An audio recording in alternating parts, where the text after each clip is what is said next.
etc. Donc, voilà. Mais que aussi c'est important de souligner l'aspect de la positivité. Je reviendrai après sur la question du renversement du capitalisme. La positivité, parce qu'il s'agit aussi de projeter par rapport à tous les gens qui vivent à l'époque et qui, eux, ils viennent assez peu à la ferme des Bouillons, ils sont assez peu à lire Reporter ou le Comité Invisible ou mille autres choses intéressantes. Massivement, ils regardent le TF1, ils vont au Carrefour qui se trouve au casino, je sais pas, à 50 mètres, ils utilisent leur voiture, ils regardent les matchs de foot très souvent et ils prennent, je sais pas, enfin bon. Voilà, c'est cet univers-là aussi dans lequel on est. Et que la question de l'alternative et la conviction, elle passe dans la possibilité de projeter auprès d'un plus vaste public, si vous me permettez ce mot, eh ben, une image positive et l'idée que justement il est possible de faire autrement, parce qu'on est tout à fait d'accord que le monde politique, le monde médiatique, économique ne propose plus rien, sinon le recul de l'échéance et de la catastrophe. Mais beaucoup de nos concitoyennes et concitoyens, si on peut dire ça, sont dans l'idée qu'il n'y a pas de possibilité de faire autrement. Et donc le côté essentiel aussi de ces alternatives et de la démarche que porte Alternativa est quand même très forte, c'est de dire mais si, on peut faire autrement. On peut faire autrement que d'aller au supermarché, on peut faire autrement que d'utiliser sa voiture, on peut faire autrement que de regarder sa télé, on peut faire autrement que de manger des antibiotiques. Et ça, il ne faut pas oublier que toute lutte n'a aussi de sens que si elle parvient à convaincre les autres. Et il s'agit de convaincre au-delà des cercles de plus en plus nombreux, heureusement, mais encore très minoritaires, qui nous rassemblent. Après, sur la question du renversement du capitalisme, comprenons-nous bien, et peut-être que là aussi le terme de révolution est une sorte de pierre d'achoppement, en tout cas un point qu'il faut éclaircir.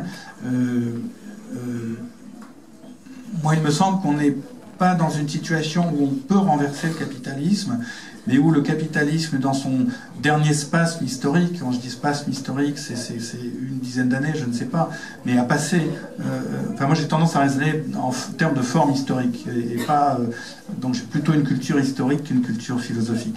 Et donc je ne considère pas le capitalisme en tant que tel, mais comme forme historique, de la même manière que l'Empire romain, ça a grandi petit à petit, c'est devenu très fort, et puis ça s'est écroulé, mais ça a mis du temps à s'effondrer, de la même manière que le Moyen-Âge a monté, est devenu le grand Moyen-Âge gothique, etc., et puis c'est dissipé, etc.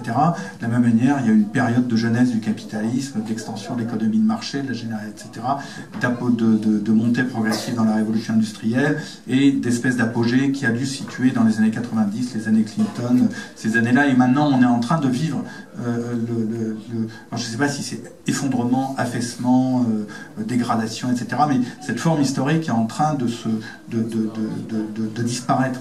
Sauf qu'elle est très puissante, elle reste très puissante, et ceux qui sont au pouvoir sont d'autant plus accrochés à leurs outils d'exercice du pouvoir qu'ils savent au fond d'eux-mêmes qu'ils ont de moins en moins de justification et de capacité de conviction. C'est-à-dire qu'encore dans les années 80-90, au moment où l'URSS s'écroulait, au moment où précisément il n'y avait aucune alternative idéologique qui se présentait, parce que l'alternative idéologique essentielle, théorique à l'époque, c'était le marxisme, ou ses succédanés, le trotskisme, etc., que la voie écologiste ne s'entendait quasiment pas, et donc il y a eu une force du capitalisme idéologique qui était très forte. On est là passé dans ce moment où plus personne ne croit au fond réellement au capitalisme, en tout cas pas à ses promesses, mais où les pouvoirs se crispent de plus en plus fort, parce que précisément ça abaisse. Donc moi j'ai tendance à raisonner en termes d'effondrement. Ça ne veut pas dire que je ne veux pas renverser le capitalisme, mais je pense qu'il va disparaître, qu'il doit disparaître, mais dans l'état des rapports de force actuels, je ne sais pas si nous pouvons le renverser. En revanche, dans ces processus, comment est-ce qu'on accélère, on accompagne, mais peut-être aussi, et là c'est un point de vue presque pessimiste que je vais employer, mais je ne dis pas que c'est totalement le mien, mais ça peut être aussi une autre hypothèse, c'est d'être capable de proposer quand le système s'écroulerait violemment, et où beaucoup de nos concitoyennes et concitoyens s'œuvraient à TF1 et à ce genre de discours. Je dis TF1, mais vous voyez ce que je veux dire, hein, c'est le discours dominant de la consommation, etc., tel qu'il s'exprime, seraient totalement démunis. Et à ce moment-là, on peut partir dans ça peut être vraiment... ouais, enfin, je cherche les mots, tu vois, mais assez déchirant, quoi. Et que là, la fonction des alternatives est aussi puissante, c'est déjà aussi de se préparer à dire, mais si, il est possible de faire autrement, il y a des points d'appui pour refaire une société humaine, même dans le grand désordre qui pourra arriver. Voilà. La dernière fois, c'est ma dernière prise de parole, après je pense que c'est plus chouette si on parle, mais déjà, juste pour répondre vraiment juste au dernier truc, moi je pense pas que la guerre du tous contre tous qui arriverait une fois que les structures étatiques seraient effondrées, je pense que ça fait vraiment partie des mythes de la philosophie politique moderne, et moi je pense que les gens réussiront, même sans TF1, à survivre mieux que ce qu'ils vivent maintenant spontanément. C'est vraiment juste un détail. Quasiment de croyance, mais moi je trouve qu'il y a un truc qu'il faut réussir qu'il faut qu'on parvienne à comprendre, et pourquoi est-ce que la question révolutionnaire nous paraît aussi compliquée, et pourquoi est-ce qu'on se dit bon, est-ce qu'il faut mieux pas trop attendre que ça s'effondre, ou les alternatives, etc. C'est parce qu'en fait on va dire que les héritages politiques qui sont les nôtres, qu'on le veuille ou non, qu'on soit ou non d'accord avec ceci particulièrement, rendent la chose compliquée. Par exemple, je dis ça parce que en gros, jusque dans les années 70, était massivement partagée l'idée, qui était l'idée marxiste plus ou moins, que bon voilà, il y a des dirigeants, il suffit de se défaire des dirigeants, les usines sont là, on va se réapproprier les usines, les autogérer, et finalement voilà, on coupe la tête du pouvoir, on socialise la production, et puis bingo, c'est parti. Mais on peut dire quand même que depuis les années 70, cette hypothèse de l'autogestion généralisée de la société s'est passablement effondrée, notamment parce que la structure même de la production a largement changé. Qui voudrait autogérer une NPE ou autogérer une usine, je sais pas, de Apple? Personne, évidemment, parce que personne n'a envie de travailler 15 heures par jour à faire des iPhones. Et donc, cette hypothèse-là, elle marche plus. Et en fait, on est face à une espèce de nouvelle, à mon avis, reconfiguration du pouvoir qui nous laisse un peu... qui fait que le pouvoir est plus politique. En fait, j'ai un copain qui fait toujours une feinte, mais je vais essayer de vous la faire. Est-ce que quelqu'un aurait un billet quelconque, un billet d'euros? J'en ai pas dans les poches, mais je vous le rends tout de suite. Non, vous allez voir, c'est une super blague. Non, mais j'ai quelqu'un de proche. Pour comprendre... Ouais, c'est bien. Alors en fait, il y a un trademark sur cette blague parce que c'est un copain qui l'a fait habituellement, mais elle est hyper bien. En fait, si on veut comprendre ce que c'est, quelle est la nature du pouvoir aujourd'hui, en fait, on peut tous le savoir avec un billet qu'on a dans notre poche.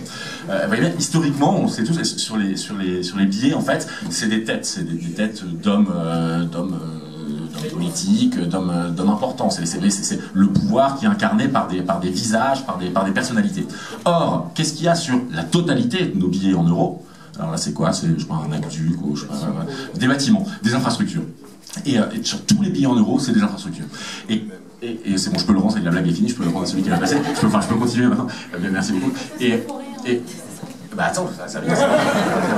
Tu crois que la chute elle est arrivée tout de suite comme ça, quoi. Voilà. Et donc en fait, notre hypothèse c'est que le pouvoir est essentiellement aujourd'hui infrastructurel. C'est-à-dire que effectivement, il y a des gens qui passent à la télévision, qui gèrent le gouvernement, qui gèrent vaguement le discours public sur la société. Mais en fait, le pouvoir, il est à même la société. C'est-à-dire que ce qui fait que la société se tient, c'est ces infrastructures, c'est ces milliers de kilomètres de réseau internet, c'est Auchan, c'est tout le circuit matériel du capital. Et il suffit de voir, par exemple, la Belgique, pendant un an, ils n'ont pas eu de gouvernement. On s'en foutait, il n'y a aucun problème, pas de gouvernement, c'est pas grave. La machine continue absolument à fonctionner. C'est comme si la machine sociale n'a plus du tout besoin de s'appuyer réellement sur des figures politiques tutélaires. Elle fonctionne, la machine fonctionne. Et donc pour nous ça pose vraiment une espèce de nouveau problème, parce qu'on voit bien que si demain on décapitait